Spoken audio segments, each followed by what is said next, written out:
90 రోజుల కోర్సు పూర్తి చేస్తే చాలు 100% ప్లేస్మెంట్ సపోర్ట్ తో సాఫ్ట్వేర్ జాబ్ మీ సొంతం. వెంటనే కోడ్ జ్ఞాన్ డెస్టినేషన్ ని సంప్రదించండి. Welcome to Suman TV. నేను విజయ్. పిఠాపురంలో ఉన్నటువంటి పాదగయ క్షేత్రానికి ఎంతో ప్రాముఖ్యత ఉంది. ఈ క్షేత్రంలో శక్తిపీఠం కూడా ఉంది, అమ్మవారి ఆలయం కూడా ఉంది. అయితే ఈ క్షేత్రాన్ని మరింత అభివృద్ధి చేయడానికి ఇక్కడ ఉన్నటువంటి స్థానిక ఎమ్మెల్యే పవన్ కళ్యాణ్ గారు కంకణం కట్టుకున్నారు. డిప్యూటీ సీఎం హోదాలో అలాగే స్థానికంగా ఉన్నటువంటి ప్రజాప్రతినిధిగా ఎమ్మెల్యేగా ఈ ఆలయాన్ని ఆయన మరింత అభివృద్ధి చేయబోతున్నారు.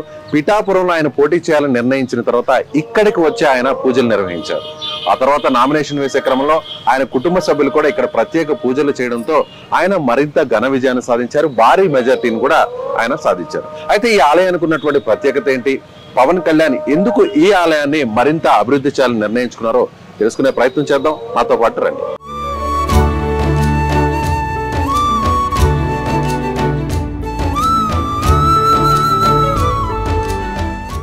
మనతో పాటు ఉన్నారు అనలిస్ట్ చందు శ్రీనివాస్ గారు. నమస్తే చందు శ్రీనివాస్ గారు. నమస్కారం విజయ్ గారు. చాలా విషయాలు మనం హైదరాబాద్ స్టూడియోలో కూర్చొని ఇదే పిఠాపురం గురించి అలాగే పవన్ కళ్యాణ్ చేస్తున్న అభివృద్ధి కార్యక్రమాల గురించి అనేక విషయాలు డిస్కస్ చేసాం. ఇప్పుడు మనం ఆవిర్భావ దినోత్సవ కవరేజ్ కోసం ఇక్కడికి వచ్చాం. మీరు చెప్పండి, ఈ ఆలయానికి పవన్ కళ్యాణ్ గారికి ఉన్నటువంటి రిలేషన్ ఏంటి, ఆయన ఈ ఆలయాన్ని ఎలా అభివృద్ధి చేయాలనుకుంటున్నారు? తప్పకుండా. అంటే పరమ పవిత్రమైన ప్లేస్. ఉత్తర భారతదేశంలో కేదారం, దక్షిణ భారతదేశంలో కుంభకోణంతో సమానమైంది పిఠాపురం. అంత చారిత్రాత్మక నేపథ్యం ఈ దేశంలో పిఠాపురానికి ఉంది. మామూలు విషయం కాదు కదా. అదేగా అష్టాదశ శక్తి పీఠాల్లో 10వ పీఠంగా దీన్ని ఈ విధంగా రావటం అనేది, మనం ఇక్కడికి రావటం ఎందుకంటే ఆమె యొక్క ఆశీస్సులు ఏంటంటే పూర్వీతగా అమ్మవారు ఆశీస్సులు ఇక్కడ రాలేరు. అదేవిధంగా కుక్కుటేశ్వర స్వామి దేవాలయం, ఇది ఇంత చారిత్రాత్మక నేపథ్యం. ఆంధ్ర కాశీ కూడా అంటారు ఇక ఈ ప్లేస్ ని. ఇటువంటి ప్లేస్ ని ఆయన ఎన్నుకోవటం అది దైవేచ్ఛే కావచ్చు, కానీ ఇప్పుడు ఎక్కడో అరకు గాజువాక భీమవరంలో పోటీ చేసిన ఆ వ్యక్తి తర్వాత భీమవరంలో పోటీ చేస్తారని ఊహించిన విధంగా పిఠాపురం రావడానికి ఆ అమ్మవారి ఆశీస్సులు, ఆ కుక్కటేశ్వర స్వామి ఆశీస్సులు ఉన్నాయనుకోవచ్చు. అందుకే ఎవరు ఊహించిన విధంగా పిఠాపురాన్ని పవన్ కళ్యాణ్ గారు సెలెక్ట్ చేసుకున్నారు. అంటే దైవేచ్ఛే ఇదంతా కూడా. ఆ ఇది లేనిదే, దైవబలం లేదే ముందుకెళ్ళారండి. ఈ రోజు ఇంత స్ట్రాంగ్ లీడర్ గా ఎక్కడ గెలవని, రాజకీయాల్లో గెలవని వ్యక్తి ఒక హిందూ సనాతన సాంప్రదాయం పరిరక్షణ బోర్డు ఏర్పాటు చేయాలని 100 కోట్ల మంది హిందువులకి ఎమర్జ్ అవటం అంటే ఈ పవర్ పనిచేస్తుంది. అంతే ఆ పిఠాపురానికి ఆ దేవుడే ఇక్కడ తీసుకొచ్చినట్టుగా ఉంది. కాబట్టి డెఫినెట్ గా గెలిచిన తర్వాత ఈ గుడిని నెక్స్ట్ లెవెల్లో ఏ విధంగా తీసుకెళ్ళాలి, టెంపుల్ టౌన్ టూరిజం ప్రాజెక్ట్ లో పిఠాపురానికి చేరుస్తున్నారు. ఈ దేశంలోనే ఆదర్శవంతమైన ఇదిగా ఆ ప్రాజెక్ట్ లో మోదీ గారితో కూడా డిస్కషన్ చేస్తున్నట్టు తెలుస్తుంది. ఎందుకంటే ఆయన మోదీ గారికి సన్నిహితులు కాబట్టి. ఈ పిఠాపురం ఇంతకు ముందే చారిత్రక నేపథ్యం, టెంపుల్ టౌన్ గా ఏపీగా విరాజిల్లుతున్న ఈ పిఠాపురాన్ని శంకరుడు స్వయంభూ కుక్కుటేశ్వరుడుగా వెలిసిన ప్లేస్ అనమాట. ఆ ఈశ్వరుడే అక్కడ మనకు కనిపిస్తుంది. అంటే పాదగయ అని పేరు రావడానికి కూడా అక్కడ మనకు కనిపిస్తున్న ఆ విగ్రహం చూసారా? అంటే ఆ గయేశ్వరుడికి వరం ఇచ్చిన తర్వాత విష్ణు మహారాజు, విష్ణుమూర్తి తర్వాత ఆయన్ని ఇంకా ఎలా అంతమొందించాలి అన్న ముగ్గురు కూడా బ్రహ్మ విష్ణు ఈశ్వరుడు అనుకున్నప్పుడు, సో ఆయన దేహం మీద ఒక కోరిక కోరతారు. దేహం మీద యాగం చేయాలి, హోమం చేయాలి 7 రోజుల పాటు అని. అలా 6 రోజుల పాటు యాగం చేస్తారు. 7వ రోజు ఆయన నిద్రలేసే టైంకి కోడి కుక్కరకు అని ఒకసారిగా అరుస్తే ఒక్కసారిగా అప్పుడు ఆయన చనిపోవడం జరుగుతుంది. ఆ తర్వాత ఆయన దేహంలో తలని ఒక భాగంలో, దేహం ఒక భాగంలో, పాదాలను ఒక భాగంలో, అదే ఇప్పుడు పాదగయ. అదంతా చారిత్రక నేపథ్యం. మీరన్నట్టు శ్రీపాద వల్లభ దత్తాత్రేయ స్వామి ఎక్కడి నుంచి దేశవ్యాప్తంగా ఇతర దేశాల నుంచి కూడా ఇక్కడికి ఒక్కసారి వస్తే జీవితం సార్థకత అయిందనే ఇదిలో భక్తులు వస్తున్నట్టుగా మనకు అర్థమవుతుంది. అదే సమయంలో అండి విజయ్ గారు, పిఠాపురం నేను ఎంచుకున్న తదుపరి ఆయనకు అన్ని మంచి జరుగుతున్నాయి. ఓన్లీ ఒక తెలుగు రాష్ట్రం అనే కాదు, దేశవ్యాప్తంగా ఎక్కడ తమిళనాడు వెళ్ళినా, ఎక్కడ కేరళ వెళ్ళినా, ఎట్లా కర్ణాటక వెళ్ళినా అన్ని పుణ్యక్షేత్రాల్లో ఆయన హిందువులంతా ఓన్ చేసుకుంటున్నారు. ఎందుకంటే ఆ యొక్క పవర్ అంతా ఈ శ్రీపాద ఈ ఆ అమ్మవారు పురోహితగా అమ్మవారు శక్తిపీఠాలు వెరీ పవర్ఫుల్ కాబట్టి అండి. ఈ అష్టాదశ శక్తిపీఠాలు అనేది ప్రపంచవ్యాప్తంగా అన్ని సందర్శించుకోవాలనుకుంటారు. జీవితకాలంలో అన్ని సందర్శించుకోలేరు కూడా, కొన్ని మిస్ అవుతుంటాయి. దాంట్లో భాగంగా 10వ శక్తిపీఠం మన తెలుగు రాష్ట్రాల్లో పిఠాపురంలో ఉండటం మనం అదృష్టంగా భావించాలి. డెఫినెట్ గా దీన్ని తుదిమెరుగులు తీసుకెళ్లి ఈ దేశంలోనే దక్షిణ భారతదేశంలో టెంపుల్ మనం చూస్తే తమిళనాడులో టెంపుల్స్ విపరీతంగా ఉంటాయి అన్నమాట. అదే సమయంలో కర్ణాటకలో కూడా కొన్ని ఉన్నాయి.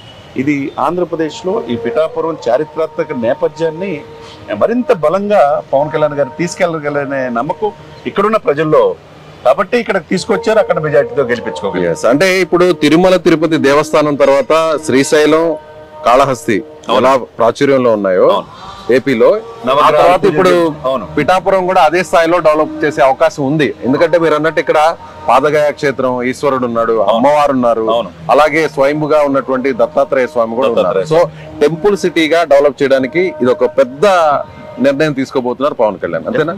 దేశానికి రోల్ మోడల్ గా ఈ యొక్క ప్లేస్ ని పిఠాపురం డెవలప్ చేస్తానని మాట ఇచ్చాడు ఎలక్షన్ ముందే. ఆ దిశగా మనం చూస్తుంటే నిన్న కూడా బేసిక్ నీడ్స్, మౌలిక సదుపాయాలు ఏదైతే పేదవాళ్ళకి కావాలో అన్ని మనం నిన్న చూసాం. ఈ రోజు పుణ్యక్షేత్రాలు, ఎందుకంటే అది మనం ఈ జన్మలో మనం ఏం చేసాము, మన తల్లిదండ్రుల నుంచి పూర్వీకుల నుంచి మనకు వస్తుంది, మనం ఏం చేసాం అనేది మన బిడ్డలకు వస్తుంది. దాన్ని ఆ యొక్క ఇదిని మన సంస్కృతిని సాంప్రదాయాన్ని గౌరవించుకోవాలి. ఇటువంటి చారిత్రక నేపథ్యం ఉన్న ప్లేస్ని రక్షించుకోవాల్సిన బాధ్యత కూడా మనదే. కాబట్టి అదృష్టవశాత్తు పవన్ కళ్యాణ్ గారికి రావటం డెఫినెట్ గా దీన్ని టూరిజం దాంట్లో కావచ్చు మరింత అభివృద్ధి చేస్తుంది. అత్యంత పవిత్రమైన ప్లేస్ గా దీన్ని పవన్ కళ్యాణ్ గారు 100% తీర్చిదిద్దారంటాం.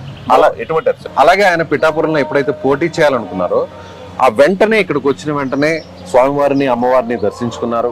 ఆ తర్వాత ఆయన నామినేషన్ వేసే క్రమంలో కూడా రామ్ చరణ్ గారు, సురేఖ గారు ఇక్కడికి రావడం జరిగింది. నామినేషన్ పత్రాలను ఇక్కడ సమర్పించడం, నామినేషన్ పత్రాలు ఇక్కడ సమర్పించింది ఆయన వేయలేదు. ఆయన ఇక్కడ రావడానికి అసలు ఆ భక్తులు వేలాది మంది తొక్కిసలాట్లో రాలేకపోయాడు.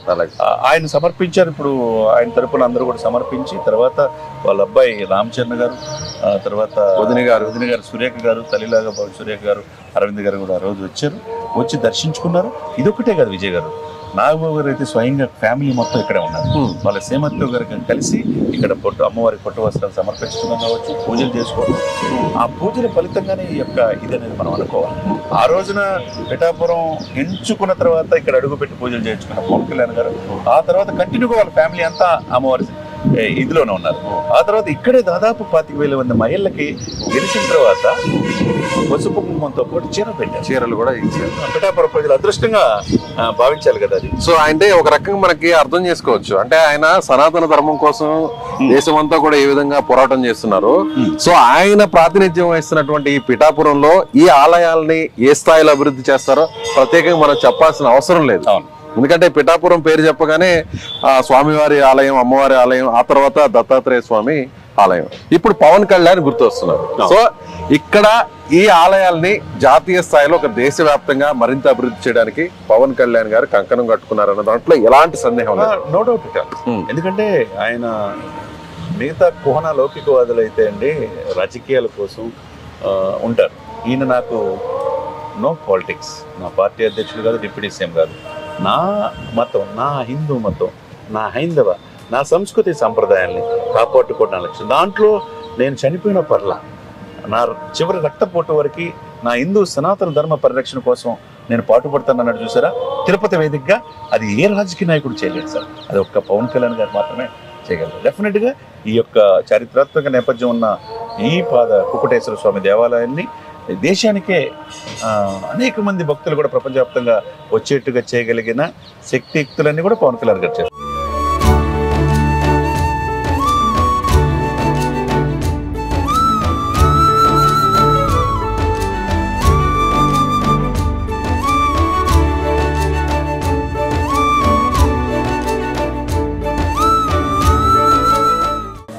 శ్రీ గురుభ్యో నమః. శ్రీమాత్రే నమః. ఇది ఈ దేవాలయం పాదయ క్షేత్రం అంటారు. ఈ స్వామి పేరు కుక్కుటేశ్వర స్వామి, కాకినాడ జిల్లా పిఠాపురం. ఈ క్షేత్రానికి చాలా విశేషము. దత్తాత్రేయుడు స్వయంభూగా వెలిసేటువంటి దేవుడు, వల్లభుడిగా పుట్టిన ప్రదేశము. ఇది కుక్కుటేశ్వర స్వామి క్షేత్రము. ఈయన ఈశ్వరుడు కుక్కుటేశ్వర స్వామి, అంటే కోడి ఆకారంగా ధ్వజుడు దేవుడు కుక్కుటేశ్వర స్వామి. ఇప్పుడు ప్రస్తుతానికి మనకి గుండ్రంగా కనిపిస్తోంది అమ్మవారి ఈశ్వరుడు, మనకి గుండ్రంగా లింగంగా కనిపిస్తోంది. పూర్వకాలంలో కొంచెం కోడి ఆకారంగా ఉండేది. పాలు, పెరుగు, తేనె, నెయ్యి, పంచదార అన్ని రకాల ద్రవ్యాలు వేయడం చేత చాలా వరకు అరిగిపోవడం చేత అష్టగంధాలన్నీ కూడా లేపనంగా వేశారు. ఈయన స్వామి పేరు కుక్కుటేశ్వర స్వామి అని చెప్పేసి వ్యాస మహర్షి స్కాంద పురాణంలో భీమఖండంలో తృతీయాశ్వాసంలో 3000 శ్లోకాలతో రాశాడు ఈశ్వరుడి గురించి అంతా కూడా.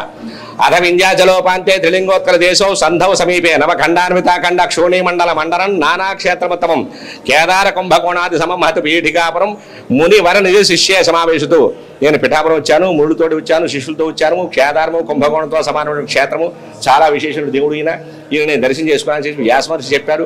అలాగే తర్వాత కూడా రాములు వారు వచ్చారు, పితృదేవతల కార్యక్రమాలు కూడా చేసుకున్నారు. ఇక్కడ పితృదేవత కార్యక్రమం చేసుకునేటువంటి స్థలము అంటే గయాసుడి యొక్క పాదాలు ఇక్కడ ఉన్నాయి. పాదయా క్షేత్రం అంటారు. నాభిగయ ఒరిస్సా జాజ్పూర్ దగ్గర ఉందండి. గయాసుడి శిరస్సు శిరోభాగము బీహార్ ప్రదేశం త్రివేణి సంగమం దగ్గర, అక్కడి నుంచి కాశీ వరకు త్రివేణి సంగమం వరకు కూడా అక్కడ శిరోభాగము, నాభి క్షేత్రం ఒరిస్సా జాజ్పూరు, పాదయా క్షేత్రం గయాసుడి పాదాలు ఆ కోనేట్లో ఉన్నాయి కాబట్టి పాదయా క్షేత్రం అంటారు. ఈ క్షేత్రానికి పేరు పాదయ. ఈశ్వరుడి పేరు కుక్కుడేశ్వర స్వామి. అలాగే అష్టాదశ పీఠాల్లో పీఠిగాయాం పురుహూతిగా అమ్మవారి యొక్క భాగం ఒక్కొక్క భాగం ఒక్కొక్క చోట ఉందండి. ఇక్కడ ఉండే భాగం పృష్ఠ భాగం పీఠము. ఈ పీఠ భాగం ఇక్కడ ఉంది కాబట్టి ఈ ఊరి పేరు పిఠాపురం అయింది. ఇప్పుడు ఈశ్వరుడి పేరు కుక్కుడేశ్వర స్వామి. దేవేరి అమ్మవారు, రాజరాజేశ్వరి అమ్మవారు. ఇక్కడ అమ్మవారికి సహస్రనామాలు ఉన్నాయి. అమ్మవారి లలితా శాస్త్రంలో కుమారగణనాథాంబ నమః అంటే కుమారస్వామి గణపతితో కూడుకున్నటువంటి తల్లిగా చెప్పబడుతున్నటువంటి నామము కుమారగణనాథాంబ నమః అనే నామం ప్రకారంగా జగద్గురు ఆదిశంకరాచార్య ప్రతిష్ట అమ్మవారు. ఒక్కసారి చూస్తూ ఉండండి. ఈశ్వరుడు భార్యగా వెలిసి ఉన్నారు. దక్షిణముఖంగా చూస్తున్నటువంటి అమ్మవారి శక్తిపీఠము పురుహూతి గారివి. ఈశ్వరుడు యొక్క భార్య అమ్మవారు రాజరాజేశ్వరి అమ్మవారు. పూర్వజన్మలో అమ్మవారు శక్తిపీఠంగా వెలిసినటువంటి దేవుడు. పైగా ఇక్కడ అమ్మవారు రాజరాజేశ్వరి అమ్మవారు. ఈశ్వరుడు భార్య అమ్మవారికి ఉన్నటువంటి సహస్రనామాల్లో కుమారగణనాథాంబ నమః అనే నామం ప్రకారంగా ఉంది కాబట్టి కుడి చేతి వెంపన చూడండి ఒకసారి. అయ్యా కుమారస్వామి కుడి చేతి వెంపన ఒక పిల్లవాడు కుమారస్వామి ఉన్నాడు. గణపతి ఉన్నాడండి. ఆ విఘ్నేశ్వర స్వామి అంటే పిల్లలు ఆ పక్కన ఏ పక్కన ఉన్నటువంటి పిల్లలు ఉన్నట్టుగా జగద్గురు ఆదిశంకరాచార్య ప్రతిష్ట శ్రీరాజరాజేశ్వరి. ఈ అమ్మవారిని కొలవడం చేత అందరికీ కూడా సంతాన భాగ్యం కలుగుతుందని, అమ్మవారు సకల సంపదలు కలిగజేస్తుందని విశేషము. అమ్మవారు నమస్కారం చేసుకోండి.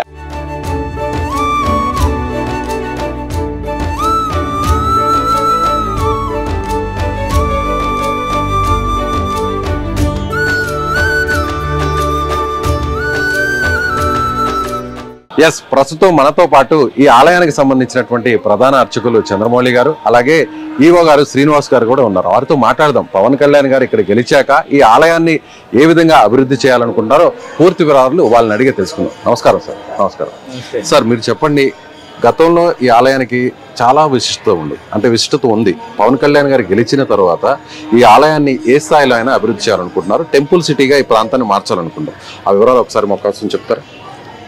పవన్ కళ్యాణ్ గారు ఈ పిఠాపురం శాసనసభ్యులు ఎన్నికైన తర్వాత వారి ఆలోచనల్లో పిఠాపురం అభివృద్ధి మరింత ప్రత్యేకంగా చేయాలనే దాడులలో భాగంగా ఇక్కడ పడ అనే ఒక సంస్థను ఏర్పాటు చేశారు, పిఠాపురం అర్బన్ డెవలప్మెంట్ అథారిటీగా. అందులో భాగంగానే ఆలయాలు కూడా డెవలప్మెంట్ కూడా అందులోనే ఒక ప్రత్యేక శ్రద్ధ కట్టించడానికి ప్రణాళిక సిద్ధం చేశారు. ఆ ప్రణాళికలో భాగంగా ఇక్కడ ఉన్న ప్రముఖమైన ఆలయాల్లో మహాసంస్థానం కానీ, పాదగయ క్షేత్రం కానీ, కుంతిమాధవ స్వామి అని ఇవి అత్యంత ప్రాముఖ్యతగా పారంపర్యంగా భక్తుల నుంచి ఎంతో ఆదరణ చూడుకున్న ఆలయాలు, దేశం నలుమూల నుంచి భక్తులు వచ్చి దర్శించుకునే ప్రాముఖ్యత ఆలయాలు. ఈ ఆలయాలకు సంబంధించి ప్రముఖంగా ఈ పాదగయ క్షేత్రం అనేది గయాసుర పాదాలు ఉండడం వలన ఈ భారతదేశం నలుమూల నుండి పండుగ ప్రధాన కార్యక్రమాల నిర్వహణకు ఎక్కువగా వస్తూ ఉంటారు. అదేవిధంగా వచ్చే వాళ్ళకి ఇది హైవే మీద ఉండడం వల్ల ముఖ్యంగా ప్రధానంగా 3 సమస్యలు వాళ్ళ యొక్క సౌకర్యాలు రీత్యా అవసరాలు ఉన్నాయి. ప్రధానంగా పార్కింగ్ ఒకటి, వాళ్ళకి ఉండే వసతి ఒకటి, అదేవిధంగా పెండ ప్రధాన కార్యక్రమాలు మరింత మెరుగ్గా ప్రత్యేకంగా వేసవికాలంలో కానీ వర్షాకాలంలో కానీ వాళ్ళకి ఎటువంటి అవాంతరం లేకుండా సౌకర్యవంతంగా నిర్వహించుకోవడానికి ఇవన్నీ వారి దృష్టికి తీసుకెళ్ళాం. ప్రణాళిక సిద్ధం చేస్తున్నారు. అదేవిధంగా మాస్టర్ ప్లాన్ కూడా రూపొందిస్తున్నారు. త్వరలోనే అన్నీ కూడా గ్రౌండ్ లెవెల్లోకి వచ్చే అవకాశం ఉంది. అలాగే పుష్కరిని కూడా శుభ్రం చేస్తున్నారు. తిరిగి మళ్ళీ పూర్వ దశకి తీసుకొచ్చే ప్రయత్నం కూడా జరుగుతుంది అనుకోవచ్చు. ఈ పుష్కరిణి అనేది చాలా అత్యంత పురాతనమైన పుష్కరిణి. ఈ పుష్కరిణిలో స్వామి గయాసుర పాదాలు ఉన్నాయని ఒక పారంపర్య నమ్మకంతో చరిత్రతో ఆధారంగా ఈ పిండ ప్రధాన కార్యక్రమం నిర్వహించే సదరు పిండాలన్నీ కూడా అందులోనే పెడతారు. అదేవిధంగా ఇందులో స్నానం ఆచరించేది అత్యంత ఫలప్రదమని శివరాత్రి కానీ కార్తీక మాసంలో కానీ అన్ననిత్యం భక్తులు రాష్ట్రం నలుమూల నుంచి వచ్చి ఈ లక్షల మంది కార్యక్రమాలకి హాజరయ్యి వాళ్ళ యొక్క కామితార్థం నెత్తుని సోమవారం మొక్కుంటూ ఇక్కడ పవిత్ర స్నానాలను ఆచరించడం అనేది ఎప్పటి నుంచో జరుగుతుంది. అయితే ఈ పురాతనమైనది. ఇది పారే ఏరు కాదు కాబట్టి లక్షల సంఖ్యలో వచ్చేవారు ఆ పాదగయ క్షేత్రంలో సమర్పించే పిండ ప్రదానాల వల్ల వాటికి ఎప్పటికప్పుడు మనం శుద్ధి చేసి కనుక చేయకపోతే వచ్చే భక్తులకి అశుభ్రమైన నీటిలో ఇబ్బందిగా ఉంటుందనే ఉద్దేశంతో ఎప్పటికప్పుడు దాన్ని తొలగించడం, తిరిగి నీరుతో వారికి అనుకూలంగా హైజీనిక్గా ఉండే విధంగా చేయడం జరుగుతుంది. సో ప్రత్యేకంగా ఫెసిలిటీస్ వచ్చే వాళ్ళకి రూమ్స్ కావచ్చు, లేదంటే పార్కింగ్ సమస్య కావచ్చు, ఇలా అన్ని రకాల సమస్యలు తీర్చే ప్రయత్నం ప్రస్తుతం జరుగుతుంది అనుకోవచ్చా? పవన్ కళ్యాణ్ గారు ఆ దిశగా ఆలోచన చేస్తున్నారు. 100% జరుగుతుంది. ఆ విధంగా ఇది సుదీర్ఘకాలంగా ఉన్న సమస్యలు ఒకరోజుతో తీరే కాదు, వందల సంవత్సరాల నుంచి కోట్ల మంది భక్తుల యొక్క ఆకాంక్షల మేరకు ఎప్పటికప్పుడు వ్యవస్థలు అనేవి అన్నిత్యం మెరుగుపరుచుకునే అవసరాలను బట్టి అన్నిత్యం మెరుగుపరుచుకుంటూ వస్తుంది. ఈ సమస్యలు రాబోయే ఒక 50 సంవత్సరాలకు సంబంధించి ఒక మాస్టర్ ప్లాన్ సిద్ధం చేస్తున్నారు. ఆ మాస్టర్ ప్లాన్ కనుక్కున్న phase 1, phase 2, phase 3లో అత్యంత ప్రాముఖ్యత ఉన్న సమస్యల్ని phase 1లోని, అదేవిధంగా phase 2, phase 3లోని మిగిలిన సమస్యలని ఇవన్నిటిని సాల్వ్ చేసి భక్తులకి మరింత మెరుగ్గా, మరింత సౌకర్యవంతంగా స్వామివారి ఈ హిందూ ధర్మం యొక్క ఖ్యాతి మరింత ఇమిడించేగా ఈ గొప్పగా ఈ క్షేత్ర వైభవం మరింత నల్లు దిశలా పాకే విధంగా ఈ అన్ని చర్యలు ఉంటాయని మేము ఆశిస్తున్నాం. శాసనసభ్యులు వారు ఈ విషయంలో చాలా దృఢమైన సంకల్పంతో ఉన్నారు. ఇక్కడికి వచ్చాకే పవన్ కళ్యాణ్ గారికి అంటే స్వామివారి అమ్మవారి ఆశీస్సులతోనే ఇదంతా జరుగుతుంది అనుకోవచ్చా? ఆయన ప్రత్యేక శ్రద్ధ వహించి మొట్టమొదటి గెలవడానికి కంటే ముందరగా వచ్చారు. చాలా భక్తి తత్పరతతో ఆయన ఫుల్ కాన్ఫిడెన్స్తో ఇక్కడికి వచ్చి అన్ని పూజా కార్యక్రమాలు చేశారు. మమ్మల్ని అందరినీ కూడా చాలా భక్తిగా చూశారు. సనాతన ధర్మాన్ని కాపాడడానికి మాకు మంచి వ్యక్తి వచ్చారు. మేము కూడా చాలా ఆనందించాము. ఆయన భక్తి శ్రద్ధలే కాదు, ప్రత్యేక శ్రద్ధ. పిఠాపురం గ్రామంలోనే ఈ శక్తిపీఠం, అలాగే స్వయంభూలింగం కుక్కుడేశ్వర స్వామి దత్తాత్రేయుడు పుట్టినటువంటి స్థలము. ఈ దత్తాత్రేయుడు వల్లబడిగా ఉన్న ప్రదేశానికి దీనికి ప్రత్యేక శ్రద్ధ వహిస్తూ అన్ని రకాలుగాను కావలసిన చర్యలన్నీ పాటిస్తూ మాకు కావలసినటువంటి సపోర్టు ఆయన అందజేస్తూ ఉన్నారు. మా ఈవో గారు అయితేనేటి, డిపార్ట్మెంట్ అయితేనేటి, శాసనసభ్యులు ఎక్కడో ఉన్నా మాకు అస్తమానం ఎప్పటికప్పుడు కబురు పంపిస్తూ ఏదో విధంగా సహాయం చేస్తూ అన్ని కార్యక్రమాల్లోనూ, అన్ని యొక్క ఉత్సవాల్లోనూ, ప్రతి విషయాల్లోనూ కూడా ఆయన సపోర్ట్ చాలా బాగుంది. సనాతన ధర్మాన్ని కాపాడుతూ ఆయన చేసే ప్రతి ప్రయత్నానికి మా వంతు మేము ఇప్పుడు కూడా సహకరిస్తున్నాము. ఈ పుణ్యక్షేత్రం ఒక ప్రముఖ పుణ్యక్షేత్రంగా మారడంలో ఎలాంటి అనుమానం లేదనుకోవచ్చా? కాశీ తరహాలో, అలాగే శ్రీశైలం తరహాలో ఇప్పుడు పిఠాపురం కూడా అదే స్థాయిలో అభివృద్ధి చెందుతుందని నమ్ముతున్నారా పవన్ కళ్యాణ్ గారు? నమ్ముతున్నామండి. ఎందుకంటే ముఖ్యంగా దేశవ్యాప్తంగానే కాకుండా ఇతర దేశాల్లో కూడా ఈ దేవాలయం గురించి, ఈ దేశంలో ఈ పిఠాపురం గ్రామం గురించి విదేశాలకు కూడా చాలా మంది తెలియడం చేత వేరే రాష్ట్రాల చోట్ల నుంచి, చాలా చోట్ల నుంచి వస్తారు. ఒరిస్సా, లేకపోతే ఇక ఆంధ్రయే కాదు, తమిళనాడు, కర్ణాటక, మహారాష్ట్ర, కర్ణాటక అన్ని చోట్ల నుంచి కూడా ఇక్కడికి చాలా విశేషంగా వస్తారు. ఈయన ఇక్కడ గెలవడం చేత ఆయనకి అయితే ఫేమ్ అయితే ఇంప్రూవ్మెంట్ అయిందో, అట్లాగే ఈ దేవాలయం కూడా మంచి ఫేమ్, అంటే మంచి పేరు ప్రఖ్యాతులు బాగా పునరుద్ధరింపబడుతున్నాయి. ఆయన కూడా సహకరిస్తున్నారు. పవన్ కళ్యాణ్ గారు ఈ పుణ్యక్షేత్రాన్ని ఏ విధంగా అభివృద్ధి చేయబోతున్నారో వారి మాటల్లోనే వినే ప్రయత్నం చేద్దాం. నమస్తే అండి. నమస్కారం. ఎక్కడి నుంచి వచ్చారు మీరు? నేను హైదరాబాద్ నుంచి వచ్చారా? నా పేరు రాయవరపు వెంకట సుబ్బారావు అండి. ఇక్కడ పితృదేవతలకి తర్పణం చేసుకోవాలని చెప్పి నేను వచ్చాను. ఇది పాత గయ, పురాతనమైనది అనమాట. ఇప్పుడు మన కాశీ దగ్గర ఉండే గయ అక్కడ ఇక్కడ చేసుకోవాలన్నమాట. మనకి దక్షిణాదికి ఇక్కడే గయ అన్నది గయాసురుడు వాళ్ళంతా ఉంటారు. దక్షిణ కాశీ అని పేరు. మీరు అంటే పవన్ కళ్యాణ్ గారు ఇక్కడికి ఎమ్మెల్యేగా గెలిచిన తర్వాత ఈ ఆలయాన్ని, ఈ పుణ్యక్షేత్రాన్ని ఆయన మరింత అభివృద్ధి చేసే అవకాశాలు ఉన్నాయంటారా? ఇప్పుడు నేను ఎన్టీ రామారావు గారి దగ్గర 20 సంవత్సరాలు పనిచేశాను. వారి దగ్గర పవన్ కళ్యాణ్ గారు కూడా నాకు బాగా పరిచయం. తెలుగుదేశం పార్టీ దగ్గర మొదట్లోనే నేను చెప్పాను, చాలా ఈ కూటమి చాలా ఇదవుతుంది, ఎంతో అభివృద్ధి చెందుతుందని చెప్పి. పవన్ కళ్యాణ్ గారు ఇక్కడి నుంచి గెలవడం అన్నది మన తెలుగు ప్రజలు తీసుకునేటటువంటి ఒక భాగ్యం, అదృష్టం. దానికి కారణం ఏంటంటే ఈ టెంపుల్ చాలా పురాతనమైన టెంపుల్. దీన్ని చాలా ఇంప్రూవ్మెంట్ చేసి జనాలందరూ ఎంతో మంది స్వచ్ఛంగా వచ్చి పీఠం, శక్తి పీఠం, పరమేశ్వరుడు, దత్తాత్రేయ స్వామి, ఇంతమంది ఉన్నటువంటి టెంపుల్ ఇంప్రూవ్మెంట్ అవుతుంది. పవన్ కళ్యాణ్ గారు కూటమిలోకి రావడం, ఏనాడైతే చంద్రబాబు నాయుడు గారు జైల్లో పెట్టారో ఆ రోజే పవన్ కళ్యాణ్ వచ్చి నేనున్నాను, నేను ఓటు చేయనియను, నేను జనసేన మొత్తం తెలుగుదేశం పార్టీ, బీజేపీ కలిపి పోటీ చేస్తుందన్నారు. ఆయన అన్న ప్రకారమే అఖండ విజయం ఆయన నిజంగా 21 సీట్లు కాదు, ఆయన 50 సీట్లు కూడా తీసుకోవచ్చు. కానీ 21 సీట్లే తీసుకుని ఆయన విజయాన్ని సాధించి ఈ పిఠాపురం, ఈ మహాపిఠాపురంలో ఇటువంటి దేవాలయాన్ని వారి చేతుల్లోకి వెళ్ళిపోయింది. ఇప్పుడు వారు డెఫినెట్గా దీన్ని ఎంతో ఇంప్రూవ్మెంట్ చేసి ఈ గయ చేసి మళ్ళీ పూర్వవైభవం వారి ఆధ్వర్యంలో ఇంకా ఇంప్రూవ్మెంట్ అయ్యి ఇప్పటికీ అన్నదానం జరుగుతుంది, ఇంకా బాగుండాలి.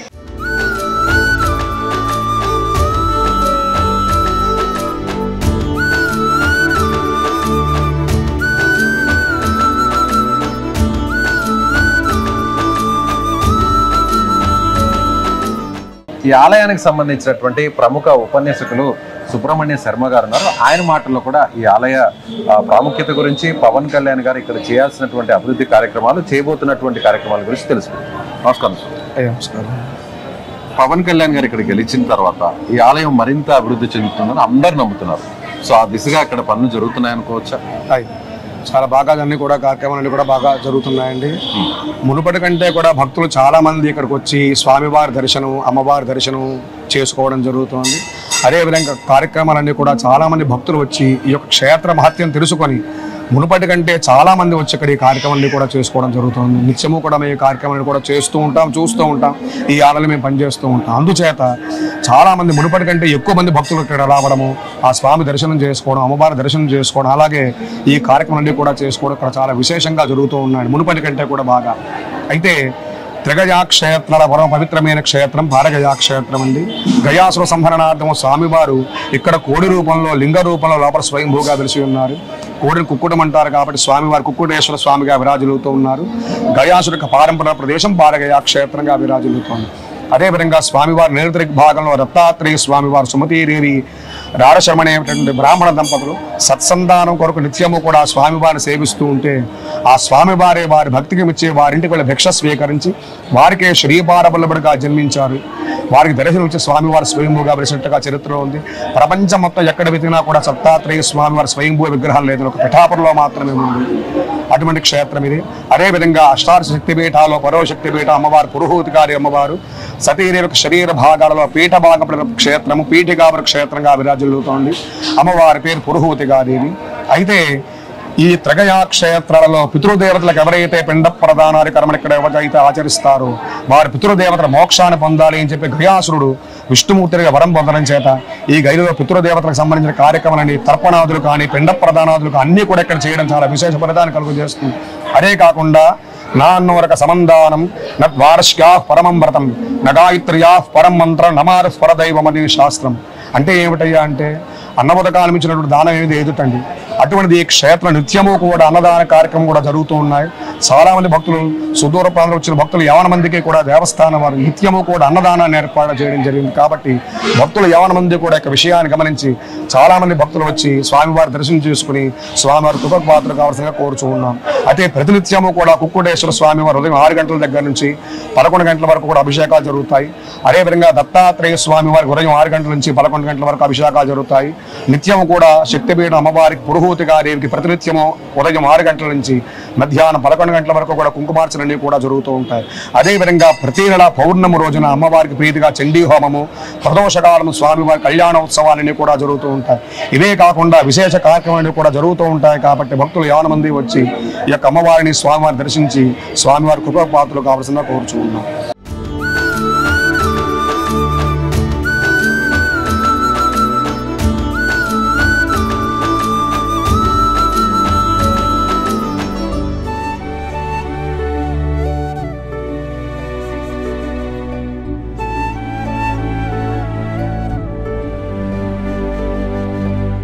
అదేవిధంగా పిఠాపురంలోని ఈ ఆలయంలో మరో విశిష్టత ఉంది. అదేంటంటే ఇక్కడే దత్తాత్రేయ స్వామి స్వయంభుగా వెలిశారు. ఈ ఆలయానికి సంబంధించినటువంటి ప్రధాన అర్చకులు మనతో పాటు ఉన్నారు, ఆయనతో మాట్లాడు. నమస్కారం సార్.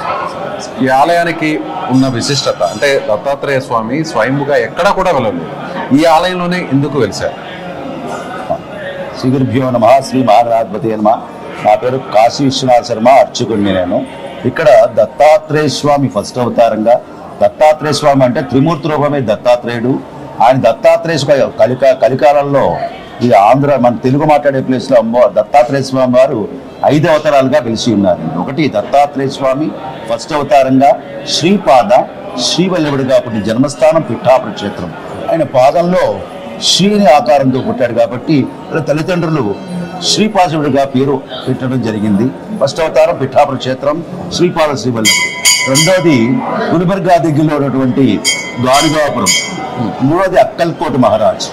4 మాణిక్య ప్రభు.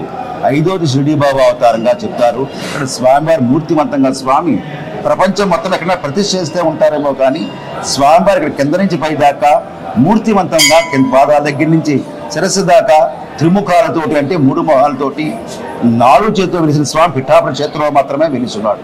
ప్రతిష్ఠ చేస్తే ఉండొచ్చేమో కానీ ఇక్కడ స్వామివారు స్వయంగా అవతరించాడు. 2వ అవతారం అటువంటి గానుగాపురంలో ఓన్లీ పాదుకులు మాత్రమే ఉంటాయి. ఇక్కడ స్వామివారు మూర్తివంతంగా వెలిసిన స్వామి దత్తాత్రేయ స్వామిగా శ్రీపాదగాపురం జన్మస్థానం. ఇక్కడ పొద్దున్న లేస్తే పెళ్లి కాని పిల్లలు లేని వాళ్ళు, ఉద్యోగం రాని వాళ్ళు, మనస్థిమితం లేని వాళ్ళు, వాళ్ళ కోరికతోటి స్వామివారికి ఇక్కడ మండలం దీక్ష తీసుకుంటే 40 రోజులు స్వామివారికి 108 కృష్ణాలు చేస్తూ దీక్షగా చేస్తారు. ఆఖరి రోజున వారికి స్వామివారికి అభిషేకం చేసుకుంటూ సమాప్తం అవుతుంది అన్నమాట. ఇది విశేషం. కాకుండా ఏంటంటే చాలా సుదూర్ నుంచి మహారాష్ట్ర వాళ్ళు రోజుకి 3000 మంది స్వామి చూడడానికి మహారాష్ట్ర నుంచి ప్రత్యేకించి ఇక్కడికి వస్తున్నారు. వాళ్ళ కోసమని ఈ ప్రభుత్వం వాళ్ళు ఏం చేశారంటే 2 ట్రైన్స్ ప్రత్యేకించి వేయడం జరిగింది. కొత్తగా ముంబై నుంచి వచ్చిన వాళ్ళకి వాళ్ళు సఫర్ అవ్వకుండా ఉండటం కోసమని డైరెక్ట్ గా ట్రైన్ వచ్చేది కోనార్క్ ఎక్స్ప్రెస్ పిఠాపురంలో స్టాప్ ఇచ్చారు. అట్లాగే ఎల్టీడీ ముంబై టు వైజాగ్ వెళ్ళే ఎల్టీడీ ఎక్స్ప్రెస్ ని పిఠాపురంలో ప్రత్యేకించి మహారాష్ట్ర వాళ్ళ కోసమే ఆపుతున్నారు. వాళ్ళు చాలా మంది రోజుకి 3000 మంది వస్తూ విశేషంగా జరుగుతూ పారాయణం చేసుకుంటూ అభిషేకం చేసుకుంటూ వస్తున్నారు. స్వామి ఇక్కడ ప్రతినిత్యం కూడా గొప్ప విశేషం ఏంటంటే స్వామివారికి ఈ రోజు కూడా ప్రతినిత్యం కూడా స్వామివారి ఇక్కడ 12 గంటలు మహానైవేద్యం పెడతాము. ఆ టైంలో మానుష రూపేణ జంతు రూపేణ స్వామివారి ఇక్కడ భిక్షకు వచ్చి స్వీకరిస్తారు. గాడిగాపులు భిక్ష తింటాడు, ఇక్కడ భిక్ష స్వీకరిస్తారు. దాని చేత ఏదో విధంగా చాలా మంది ఆ టైంకి వచ్చి ఉంటారు. ఇది విశేషమైనది.